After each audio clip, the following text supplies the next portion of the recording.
Thank you, everybody, for joining us today. Uh, we have our guest, Sue Gray, today to present about the history of Carbondale.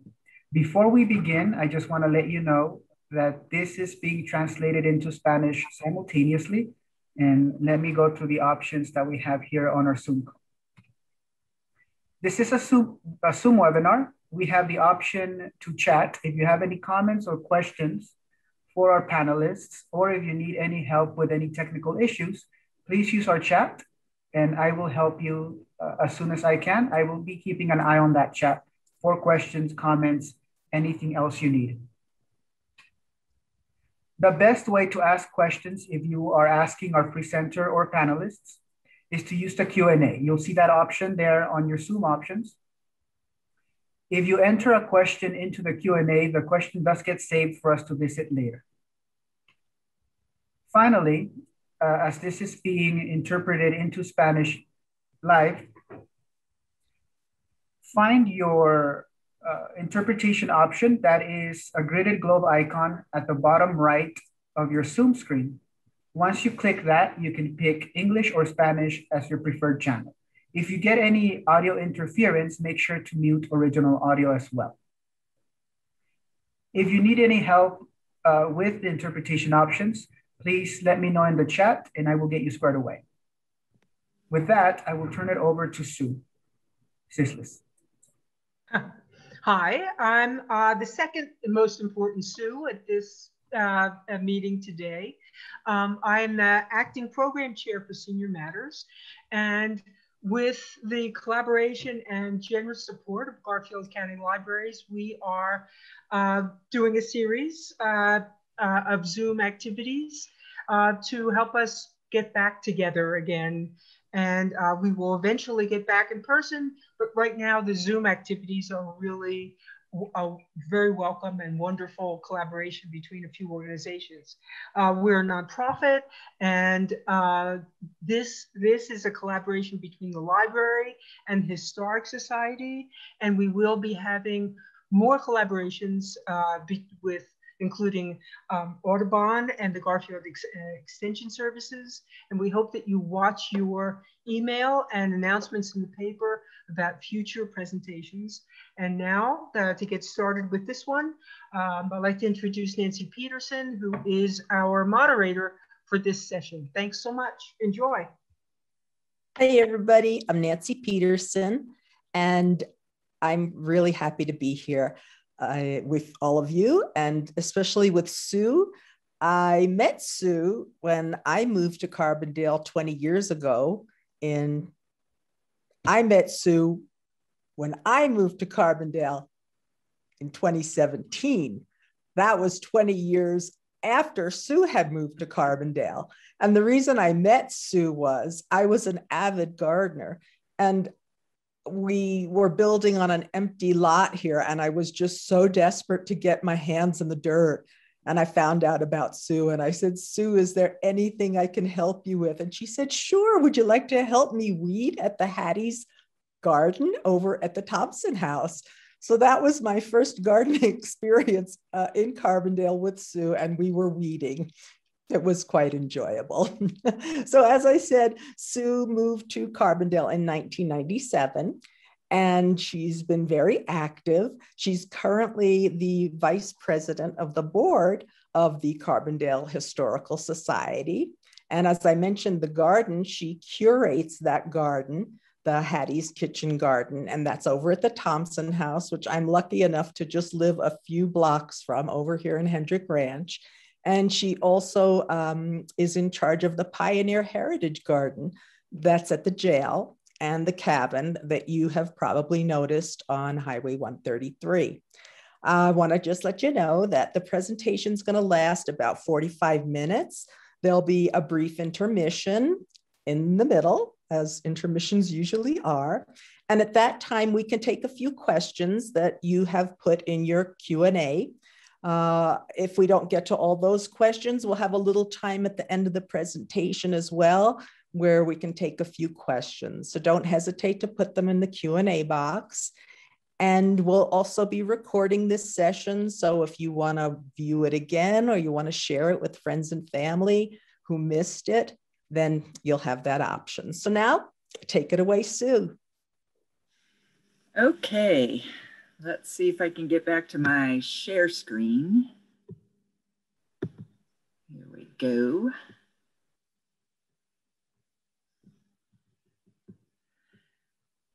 Hi, everybody. I'm Sue Gray. This is my first slideshow presentation on Zoom, so bear with me. From the beginning. There we go. Okay, here we are. So this presentation, we're going to focus on the DINKEL era, and that is about 1880 to 1918. Through some of the narrative, we'll be following the actual first-person account of William Mansfield DINKEL, known as the Daddy of Carbondale. And we'll intersperse his story with other people and events important to the formation and development of the town of Carbondale. Research material was derived from various personal accounts and recorded histories, including a history of the Northern Ute people by Fred A. Conata, DINKEL, Pioneer of the Roaring Fork by Iva Dunkley, Carbondale Pioneers, 1879 to 1890 by Edna Denmark Sweet, one of our most valuable resource materials, Roaring Fork Valley by Len Shoemaker, and archives of the Carbondale Historical Society. And photos came from the Carbondale Historical Society, Colorado Historical Society, Denver Library, Aspen Historical Society, and of course, the web. Some of the pictures might be a little blurry because I did steal them off the web. So just know that that's not very professional, but that's how I put this slideshow together. Much of this material on DINKEL was contributed by his great-granddaughter, Shelley DeBeck, who still lives here in the Valley. So we'll begin with Mr. DINKEL's story. My story began on a plantation in Bridgewater, Virginia, where I was born on October 14th, 1847, and lived the pleasant but dull life of a gentleman farmer until the age of 33. My siblings and I had known only comfort in our youth, and when we heard about the newly opened gold mining territory in the West, it seemed a delightful adventure. So in 1880, my brother James and I, with high hopes, bade a cheerful goodbye to kinsfolk and set off to seek our fortune in the Rocky Mountains. We reached Pueblo, Colorado in February 1881, where we heard a bit of gossip as to the lack of flour in the silver mining town of Aspen on the other side of the Continental Divide. Seeing an opportunity to improve our financial situation, we packed our mules and horses with 800 pounds of flour and set off over the mountains. The journey was a most difficult undertaking. On the steep grade through deep snow, the weather was intensely cold. When we were within 200 feet of the top of the pass, one of the mules fell down. Owing to the hazardous position on the edge of a precipice, there was nothing could be done but cut the harness. The poor beast slipped over the edge into a bank of snow, half a mile below, and was buried. We stood aghast at the sight. A sorry sight we made trudging into Aspen, men and beasts heavily laden with flour. We had paid $32 a 50-pound sack in Pueblo and offered the price at $400 a sack in Aspen. The merchants balked at the price, but when the demanding public found out there was flour in town, the price was given without quibbling. My brother James, having become smitten with a young debutante, stayed back, but I met another prospector, Bob Zimmerman, who was keen to see the gold fields of Montana Territory. So we traveled down the Roaring Fork Valley, through the Ute Reservation, and on to Grand River, known to you as the Colorado, where Glenwood Springs now lies. When we arrived at the now famous hot spring, I threw my clothes aside, happily anticipating the comfort to come. With my first plunge, I thought I was to be boiled alive. I had entered at the point where the spring comes out of the ground. Desperately, I lunged away, and it was 600 feet distant before the water cooled off to a bearable temperature. After camping on the mesa north of the Colorado River, we continued northeast through Indian territory. One morning, we were met by a party of 4 or 5 Indians. We tried to explain that we weren't homesteaders and were just passing through on our way to Montana, but they made it clear we had to leave the reservation and turn back. Perhaps it was the famous Ute warrior Colorado who turned Dinkel and Zimmerman away from the Ute territory. In the late 1870s, Tuup Weets, or Colorado, as he came to be known, and his friend Pia policed the reservation against non-Ute settlers. In this role, Colorado, with his unusually large size, struck fear into the settlers who were trying to homestead the reservation land. He put his index finger in the dirt and warned, "Utes dirt, one sleep, you go." The Ute tribe was comprised of 12 related but separate groups, encompassing much of the territory that became Colorado, Utah, Wyoming, and New Mexico. They called themselves Nusha, meaning the people. The Spanish, having first encountered the Uinta group, mistakenly called all Nusha Utahs, or Utes. The people of the Central Rockies were the Tabiwash and the Padianush. The Tabiwash traditional homeland was the area of the Gunnison River south of McClure Pass. In 1856, when they visited the Taos Agency, Indian agent Kit Carson estimated them to number from 10 to 1,200. The Padianusha, meaning elk people, inhabited the Grand Valley, where Grand Junction is now. The Utes called the Rockies the Shining Mountains. The Ute did not farm or keep livestock. They followed the cycle of the seasons, moving to deserts and valleys during the winter and to mountains in the summer, returning to familiar areas year after year. In spring, they traveled in family bands through the Crystal and Roaring Fork valleys to the upper Colorado and Yampa rivers, hunting, fishing, and gathering plants for food and medicine. They traveled by horse, which they probably acquired in the late 1600s from their friendly southern neighbors, the Jicarilla Apache. The Utes prized their horses above all of other possessions, as they allowed them to travel long distances, hunting big game and carrying their belongings on the long summer migrations. They also used their horses for fun, particularly racing and gambling. The family was the center of the Ute life. Each member had certain duties. Grandmothers taught young girls how to tan hides, make baskets, do beadwork, and gather seeds and berries. Grandfathers taught young boys how to chip flint into arrowheads, how to track animals, and how to catch fish. Parents and young adults provided for the material well-being of the group. Women gathered and prepared food, sewed and repaired clothing and shelters, hauled wood and carried water, and prepared medicines. Men hunted and fished, made ropes, bows and arrows, and read the stars and geography of the land while traveling the large circuit of their nomadic territory. When the summer migration was happening, many bands would gather for the bear dance, where women would choose their dancing partners, many of whom soon became their husbands.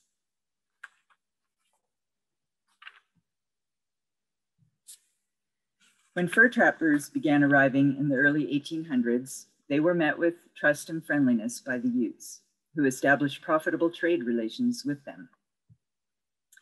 The 1830s was a period of prosperity. Ute women were renowned for producing the softest deer hides and beautiful beadwork. The Utes traded the hides of elk, deer, sheep, and buffalo for weapons, ammunition, blankets, utensils, and exchanged beaded apparel for Western clothing and trinkets. In May 1859, a rich vein of gold-bearing quartz was discovered on the South Platte River near the present site of Denver. Thousands of Easterners traveled to Gold Country to mine and settle on Ute lands. Friction developed and some of the miners and Utes were killed in fights between them. In 1863, another massive influx of settlers occurred after gold was discovered in the Pikes Peak region. Thousands more people traveled to the gold country, some with their families intending to settle there, in violation of Indian rights, since no treaty had been signed with the Ute people giving up this land. The invasion was causing havoc. The settlers cleared the land of natural foliage and killed or drove out the game that the Utes depended on for their survival. War was only narrowly averted. In October of 1863, a council was set to negotiate a treaty. 10 Ute leaders, including Colorado and Ouray, signed the treaty, ceding more land to the US government for mining and homesteading. Ouray was not a tribal leader, but he could speak several languages, so he was chosen by the US government to represent the Ute people. In return for ceding some of their land for settlement and mining, the Utes were to be given cattle, sheep, horses, provisions, houses, and equipment, and blacksmiths, all of which had been promised in earlier treaties and never delivered. Again, the United States failed to provide these payments. Central Colorado had been reserved for the Ute people in 1863, but when more miners poured in, followed by farmers and ranchers, conflicts prompted further negotiations with the US government. In 1868, Ute leaders signed a treaty giving them 16 million acres of Western Colorado lands for their absolute and undisturbed use and occupation. In exchange for giving the rest of their land to the US, the Utes were to receive schools, teachers, a sawmill, blacksmiths, clothing, blankets, food, cows, and sheep, which, as usual, never materialized. In the 1870s, William Jackson and Ferdinand Hayden were commissioned by the US government to perform geological surveys of the Rocky Mountains. Jackson's photographs and Hayden's maps did much to publicize the West, including the lands here in the Roaring Fork Valley. Hayden's survey, published in 1878, highlighted numerous potential mining sites, including some around Aspen. Aspen was technically Indian territory. Prospectors had not ventured into the area until Hayden's report. Hayden's geological map identified geology in the Aspen area that was similar to that of Leadville, which was experiencing both a gold and silver boom. Using the survey as a map, prospectors crossed over the Continental Divide into Ashcroft and Aspen, which for a brief time was known as Ute City. The US government established agencies to administer the funds received for feeding and housing and clothing the Indians. The agents were also supposed to encourage the Indians to farm and ranch, since the Ute people were not allowed guns and ammunition with which to hunt.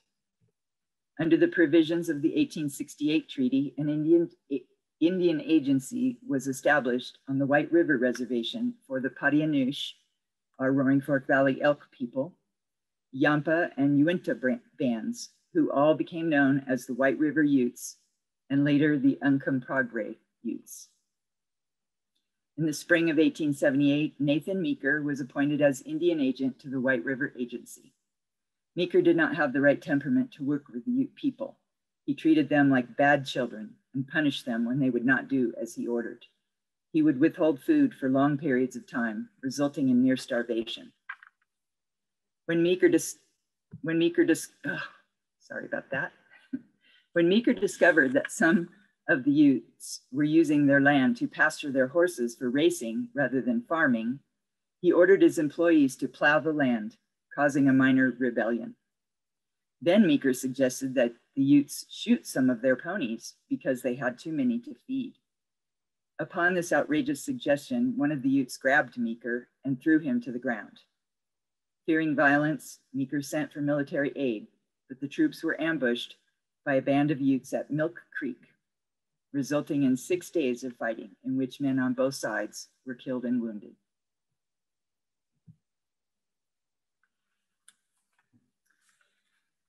The battle at Milk Creek enraged and emboldened the Utes at the White River Agency, who felt that Meeker had betrayed them.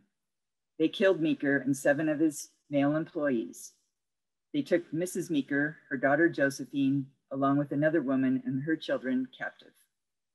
The cavalry pursued them, and the Utes eventually stopped fighting and released their captives. But news of the incident shocked the country. It was called the Meeker Massacre.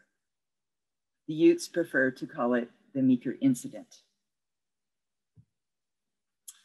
Many bills were presented in Congress to either move the Utes from Colorado or to confine them all to the White River area. After an investigation of the situation, the War Department established a military post to discipline and control the Utes. The reservation was located at Fort Duchesne in the barren desert lands of eastern Utah. The U.S. Army rounded up the northern Utes and force-marched them out of Colorado. By 1881, all of Colorado's northern Ute people had been removed. Colorado took up the tail end of the Exodus, the Utes' trip of sorrow. In the early 2000s, efforts were made to invite the descendants of the northern Ute back into their traditional hunting summerlands here in the Crystal and Roaring Fork valleys. Clifford Duncan, a Ute elder, made many trips here, teaching and performing sacred ceremonies. In honor of the first people, the town of Carbondale renamed Turnbull Park Nusha Park. It's located near the fish hatchery on Highway 133, south of town. For a first-person account of Ute life, go to our website, called carbondalehistory.org, and go to the Historic Women page, click on Clara Rose. Clara Rose is voiced by Charlotte Graham Whitney, and it is a first-person account of a woman's life as a Ute in this time period that we're talking about.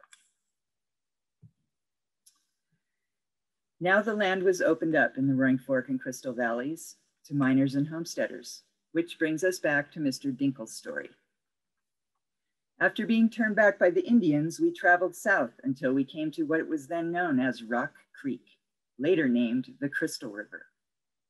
At the confluence of the Roaring Fork River, which had been named for the Ute translation of Thunder River.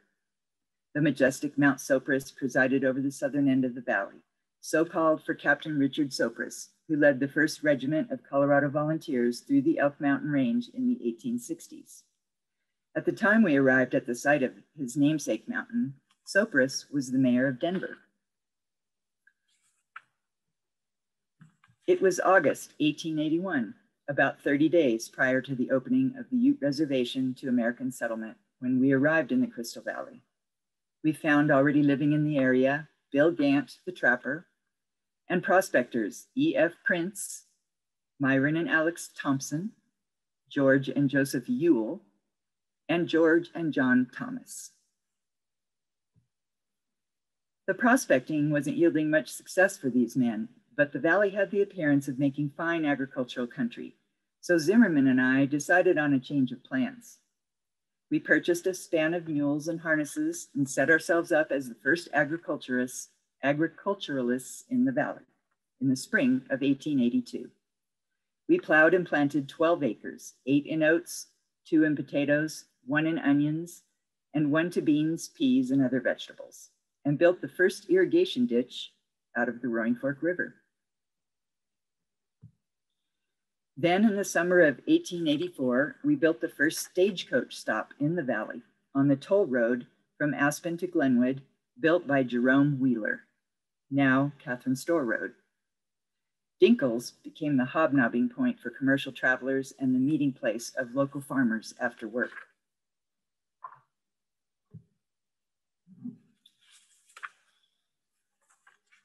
And now diverting from DINKEL for a bit. By 1884, families had started to arrive in the Crystal and Roaring Fork valleys. According to the Homestead Act, signed by President Abraham Lincoln on May 20th, 1862, an applicant could claim title to up to 160 acres of undeveloped federal land outside the original 13 colonies. Harvey Taney, homesteading on the land north of the present town site of Carbondale, had applied for and secured a post office in 1883 and became the first postmaster.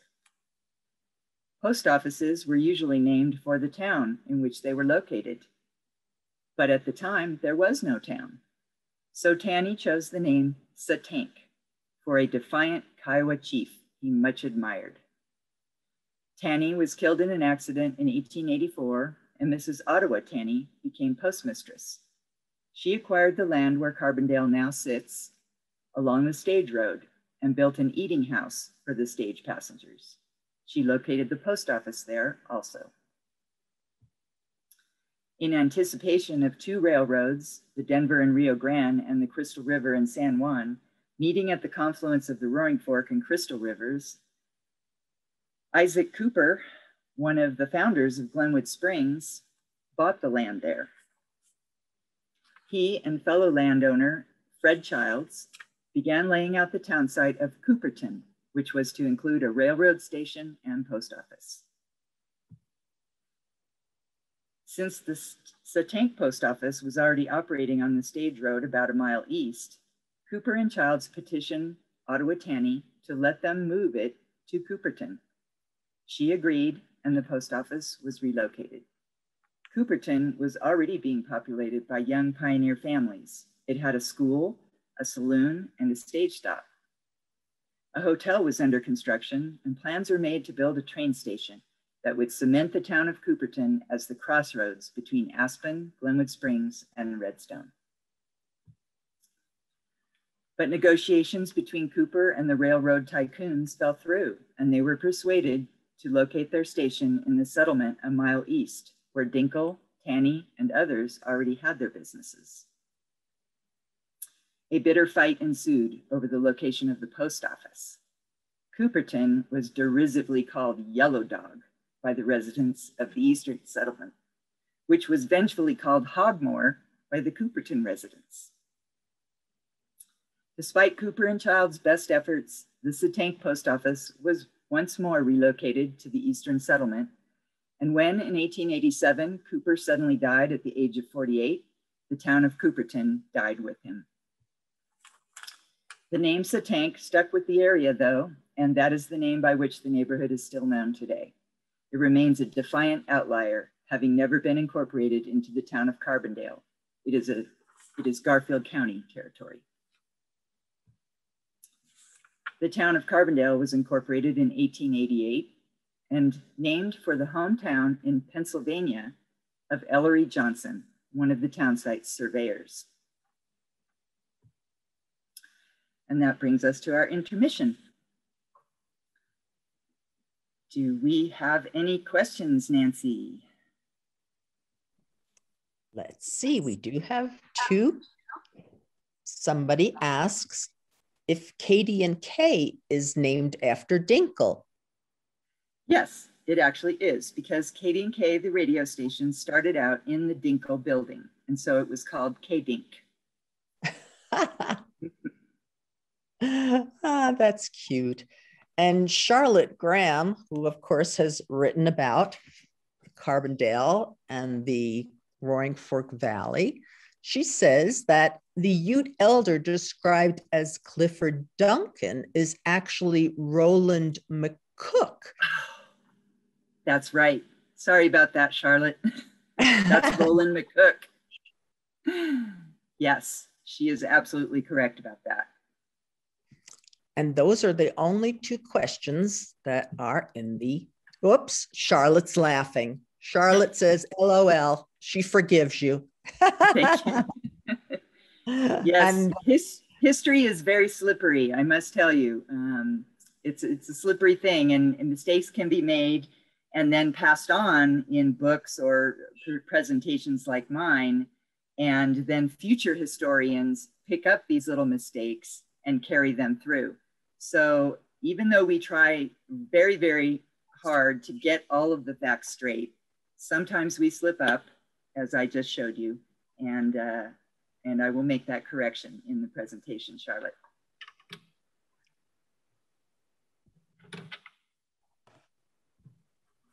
Well, I don't see any other questions, so okay. If you'd like to continue, Sue, this is so fascinating. I can't believe this history. Go right ahead. Okay, we'll continue on then.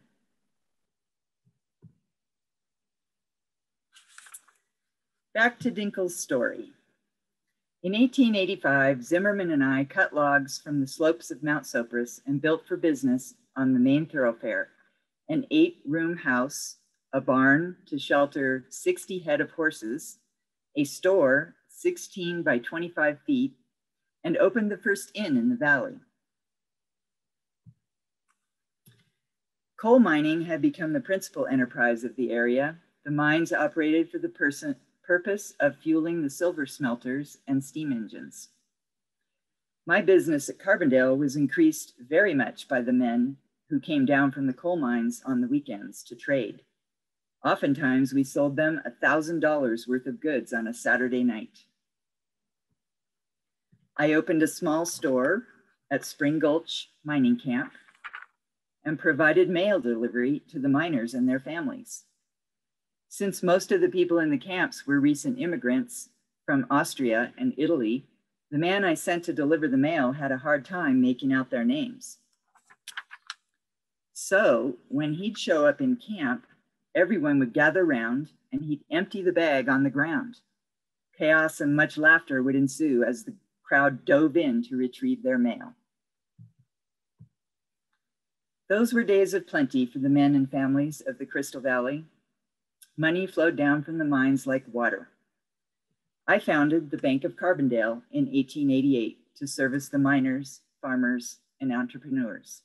It was located in the building Zimmerman and I had built at the east end of town and was started with the help of capital from one of our well-to-do community members, Mary Jane Francis. Mary Jane, or MJ, was a wealthy widow from New England. She came to the Crystal Valley in 1882 and traveled by horse to look over mining claims she'd acquired. She fell in love with the area and bought land south of town. Her nephew, Harry Van Sickle, helped run the mining operations while MJ developed her land in Carbondale. She built a luxurious ranch home, which she named Bida Wee. She made quite a sight traveling around town in her shiny black spring wagon, drawn by a team of matched black horses and driven by a coachman in uniform. Mary Jane was well loved in the community for her philanthropy. She donated some of her land to build both the Methodist Church and the Carbondale School.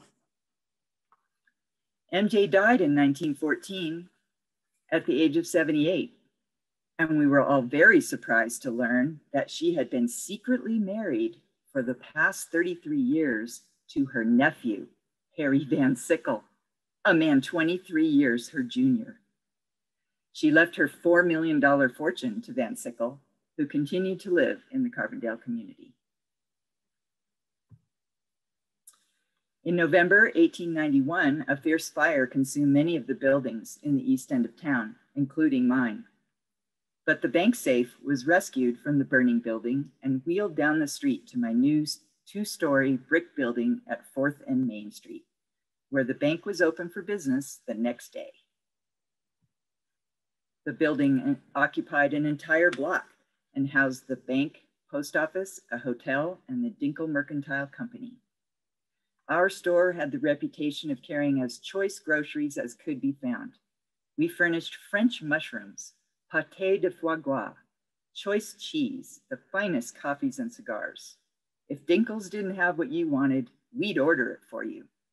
Why, Hattie Holland furnished nearly the entirety of her grand estate from my store. And now we go to the story of the Thompson-Holland family.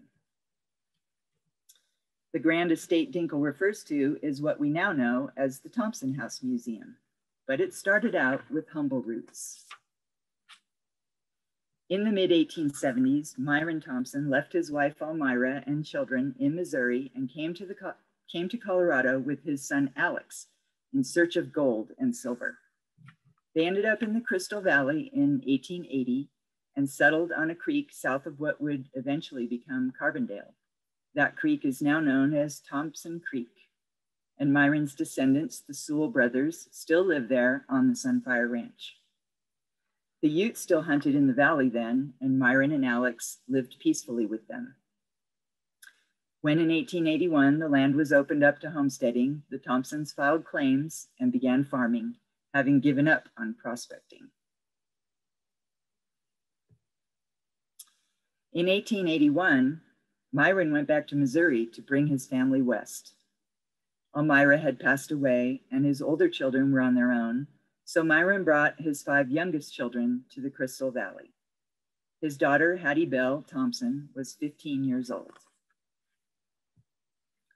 Samuel Bowles came from Missouri and was homesteading to the north of Thompson land.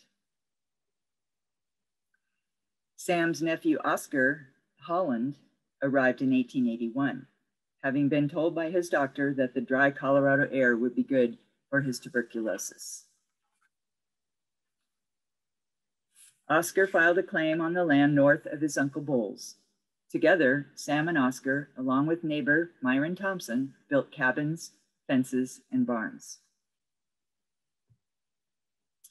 Oscar eventually bought his Uncle Sam's land, and Sam bought some property in the Redstone area. He brought his wife Sarah and their children here from Missouri in the mid-1880s. They had many more children and grandchildren, whose descendants are now scattered far and wide. It's likely that Oscar and Myron's daughter Hattie might have begun courting at this time. In 1885, Oscar asked Myron to begin constructing a home for him, probably intending to ask for Hattie's hand in marriage. But in 1886, when Hattie was 18, she suddenly ran off to Aspen and married Aspen attorney Charles Jones. A little over a year later, Jones divorced Hattie, who did not show up for the hearing. She married Oscar Holland the same month her divorce was final. Something going on there. Hattie and Oscar moved into the single-story brick home built by her father and began building their fortune in agriculture. They grew hay, oats, and barley, and raised sheep and cattle. They called their property Pleasant View Ranch, and as their fortune grew, so did the size of their spread, eventually totaling 1,200 acres. A second story was added to the house in 1895. A third remodel enlarged and enclosed the front porch. The home was one of the first to have electricity in 1911 and to be hooked up to city water. The Holland home was the setting of many parties that, according to the newspapers, lasted into the morning. The list of participants show that Hattie and Oscar hosted not only their extended families, but guests from all over the Crystal and Roaring Fork River valleys, Missouri Heights, and Aspen. And the newspaper article here says that dancing continued until 6 in the morning when breakfast was served, after which the finishing dances were had. Some party. In 1920, Oscar died by a self-inflicted gunshot wound. As you can see by the obituary, he shot himself in the left lung. We surmise that his illness, tuberculosis, was causing him a lot of pain, and that's why he took his own life. At his death, the Rifle Telegram Reveille newspaper stated that Oscar, the vice president of the Bank of Carbondale, was worth $250,000. At the age of 54, Hattie Holland found herself a wealthy but childless widow. She took her husband's place on the board of directors at the Bank of Carbondale, and with the help of her ranch manager, Jim Leggett, continued to run the ranch. When Hattie desired to travel, Leggett ran the business and updated her with regular letters. Hattie and her traveling companion, Sally, drove to Yellowstone National Park in a Cleveland Roadster. It's unknown who the car belonged to, and virtually nothing is known about the mysterious Sally, not even her last name.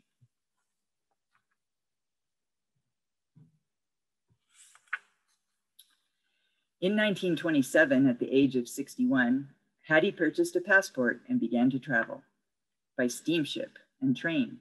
She went to Europe, Morocco, Hong Kong, and in Egypt, she visited the tomb of King Tut, which had just been discovered. She brought back furniture and collectibles that can be seen in the house today including a replica Taj Mahal from her travels to India. And as you can see, she fudged her age there a little bit on her passport. During one of her trips, she met Edward Tiffin and married him. For some inexplicable reason, she started going by the name Susie. Ed's letters are addressed this way, and so are many others she received from friends during that time. Tiffin lived in Missouri and was unwilling to move to Colorado. Hattie, also unwilling to move, was also unwilling, so their relationship was maintained through letter writing.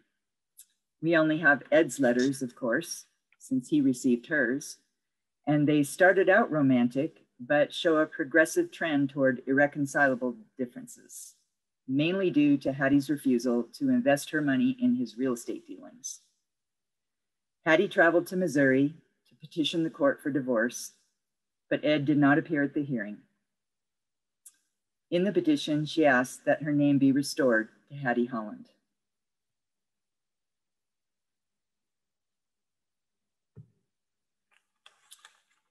In 1934, Hattie had a stroke that left her incapacitated.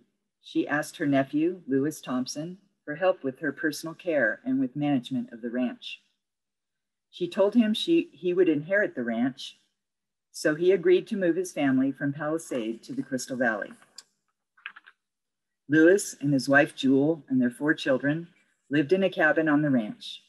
The family not only managed the ranch, but also cooked, cared, and cleaned for Hattie. In 1944, at age 77, Hattie died of a massive stroke. As promised, Hattie gave the house and land to her nephew, Lewis, who continued ranching until his death in 1990. The land and house was then passed down to Lewis and Jewel's 4 children. As with many family ranches in the area, over time, parcels were sold off to private buyers or developers for housing tracts.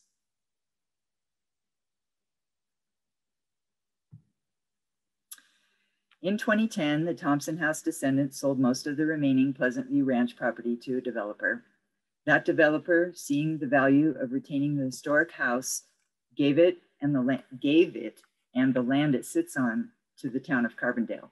Yes, a developer gave up land, which turned the property into the Thompson House History Park at the corner of Louise Lane and Jewel Court, named for Lewis and Jewel Thompson. The contents of the Thompson House, which constitutes all of Hattie's belongings and furnishings when she died in 1944, were donated by the Thompson family to the Historical Society. The town and the Historical Society manage the House Museum in partnership. The house is on the National Register of Historic Places. You can learn more about the Holland and Thompson family history on the new River Valley Ranch History Trail, a series of signs explaining the heritage of the land that used to be Pleasant View Ranch. The signs are due to be installed this summer.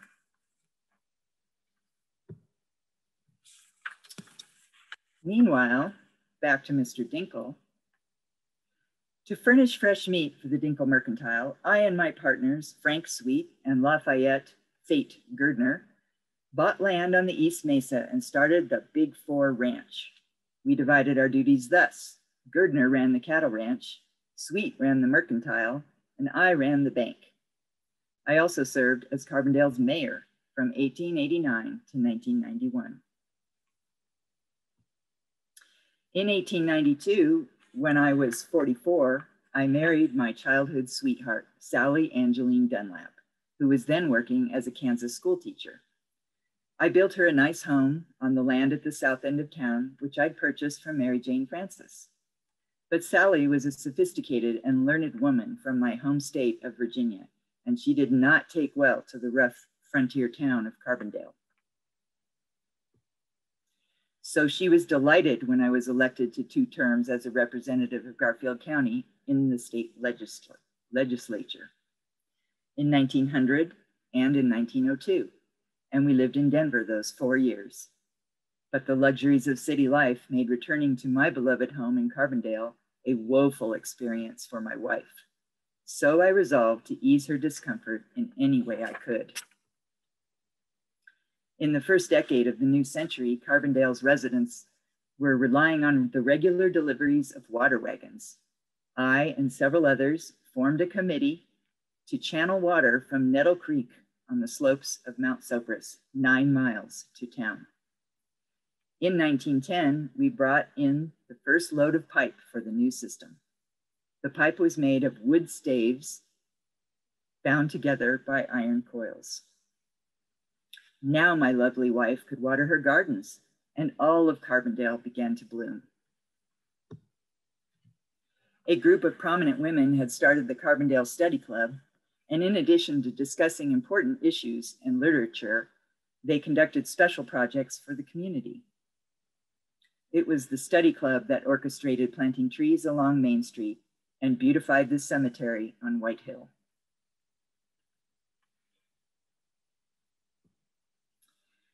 Sally, suffering under the primitive condition of candles and oil lamps, and without benefit of the new modern electrical household devices, finally made me enter negotiations with the Shoshone Power Company to bring electricity to Carbondale from the hydroelectric plant on the Colorado River. With great difficulty and much expense, Carbondale Power and Light finally turned on the electricity in 1911. Carbondale's population at the time was only 300 people, and the cost of electricity was the highest in the nation. Now our little town had all the modern comforts and continued to thrive despite the ups and downs of the mining and agricultural industries. As the coal mining industry faltered due to the decreased demand once silver was devalued, agriculture became Carbondale's major enterprise. It was discovered that potatoes, being native to the high mountains of South America, were also finely suited to Colorado's mountains.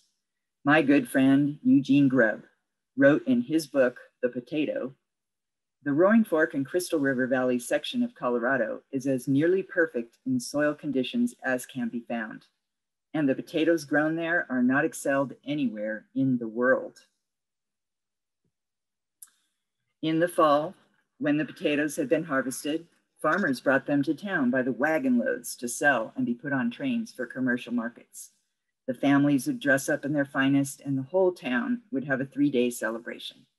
This Potato Day tradition began in 1909 with a community barbecue lunch, games, contests, and an evening dance. Contests included a married women's race, fattest baby, and garden vegetable judging, as well as commercial potato contests. As the commercial potato industry in Carbondale grew, it was necessary to form a potato brokerage so that our farmers could get a good price on their crops from the buyers in the railroad dining car, restaurant, and hotel business. The brokerage was naturally located in my DINKEL building, where I built a freight elevator to carry the loads of potato sacks to the basement storage area until the time when they would be raised and loaded onto trains for transportation to the east and west coasts and everywhere in between.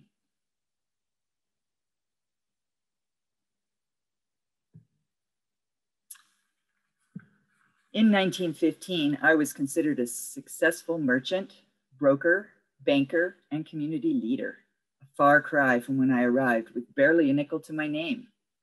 Sally and I had one child, Margaret Ann. She married Wallace DeBeck II, who was the son of the founder of the town of DeBeck in western Colorado. They settled here in a house I had built for them nearby, where they raised my grandson, Wallace III. With my mercantile business under the care of Frank Sweet and Oscar Holland taking care of the bank, I was afforded some time in my late 60s to enjoy the fine life I had built for myself in Carbondale, Colorado. But it didn't last long, as I developed cancer of the stomach when I was 70 years old.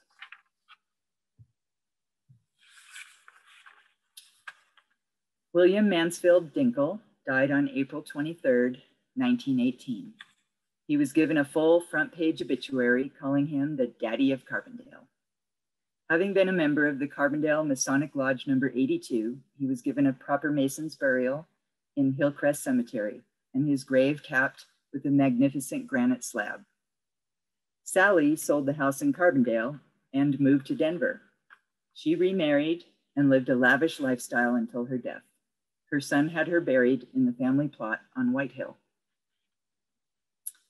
DINKEL's legacy lives on in the former cornerstone of commerce, the DINKEL building, and carried forward by his descendants. DINKEL's great-granddaughter, Shelley DeBeck, has contributed much of the material used to complete this biographical history.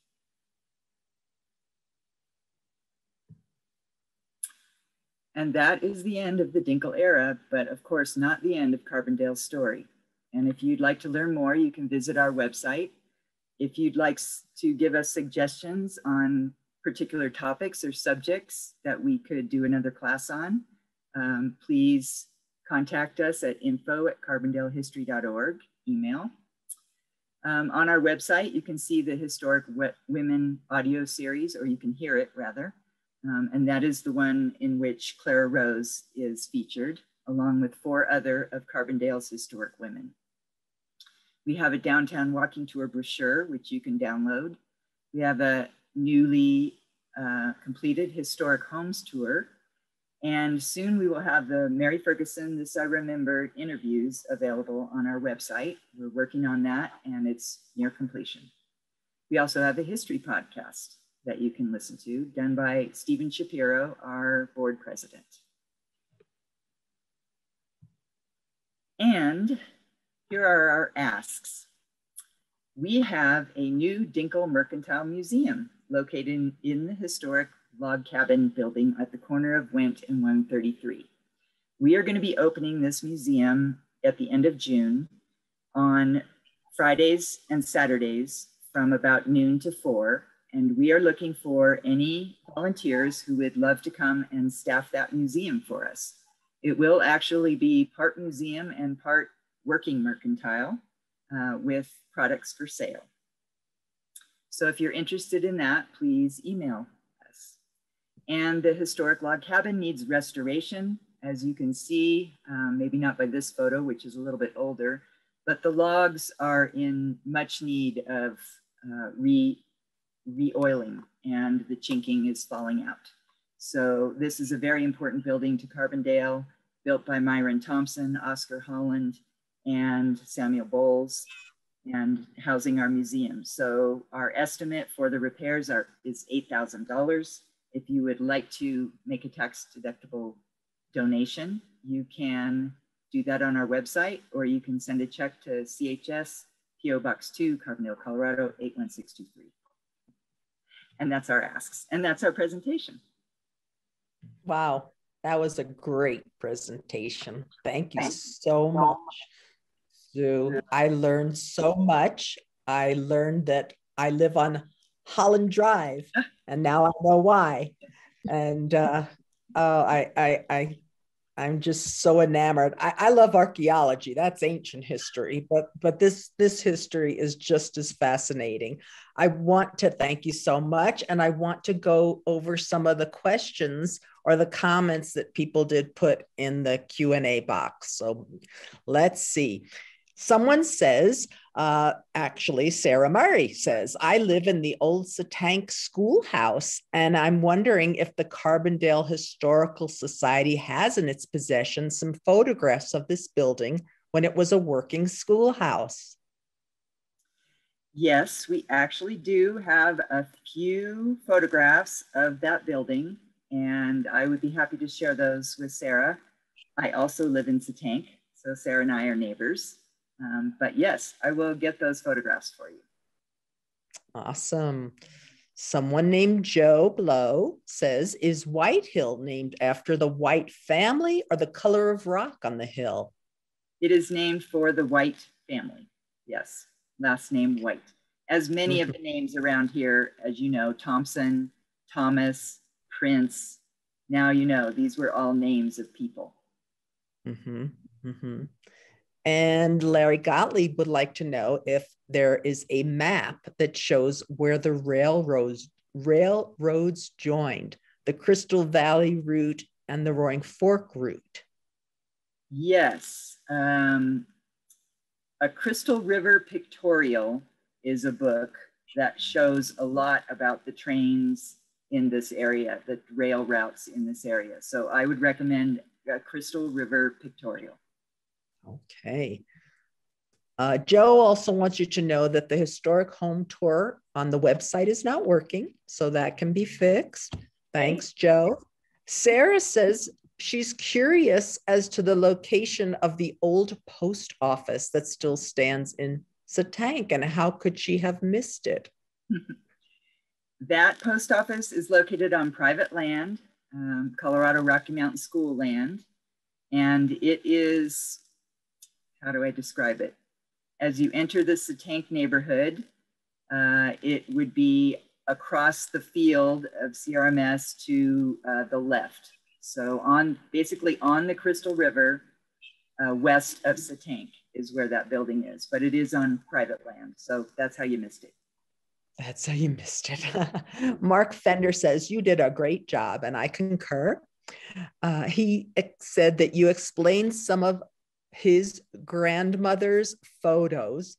He said, but you started many other questions. Charlotte Graham's books have helped somebody, still needs to get out there. I guess he wants to learn some more about his family. Yes, please, Mark, please come visit us.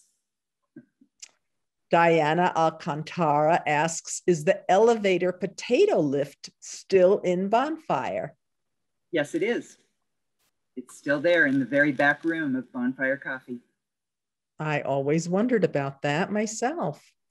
An anonymous attendee says that she or he was told by a Ute Indian that Shining Mountains is a white person's invention, and it's not the way the Ute language is used.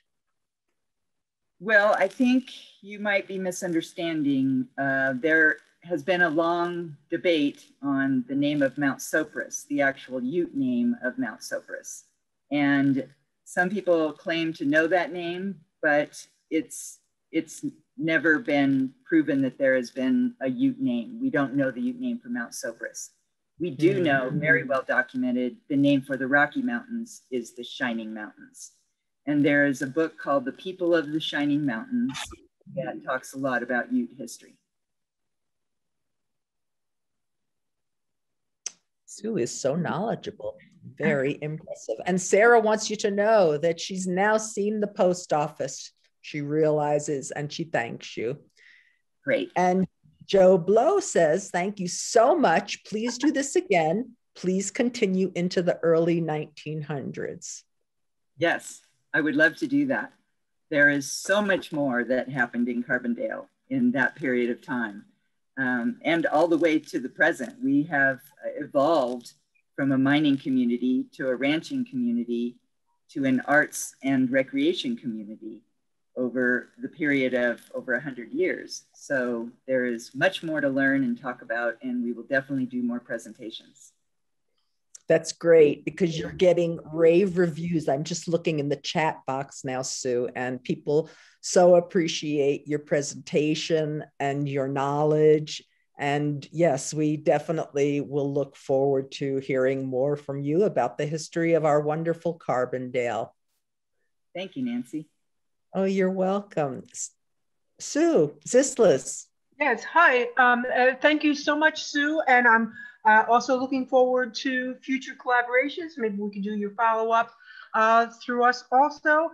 But I do want to bring attention to everybody that our next Zoom presentation will be a collaboration with the Audubon, local Audubon, and Mary Harris is going to do a presentation on Sunday, June 6th at 5 p.m. And we will send out invitations the same way you got an invitation to this one. And that will be followed by 2 bird walks with a collaboration through Rock Bottom Ranch. And those will be focused on seniors. So we will not be trudging through at a fast pace. And we're hoping that a lot of folks will respond to that. And keep an eye out for our future presentations, both with the Historic Society and other organizations, and also Zoom and in person. We are trying to move on and get people doing stuff together again. And thank you all so much for signing up. It's been terrific. Sue, fabulous. Thank you. been a wonderful experience. I really enjoyed it. We're so glad it was recorded. And we thank everybody who came, and we hope to see you again, everyone. Have a great day. Get out there. It's sun's still shining and it's nice and warm. Bye, everybody. Bye. Thank you.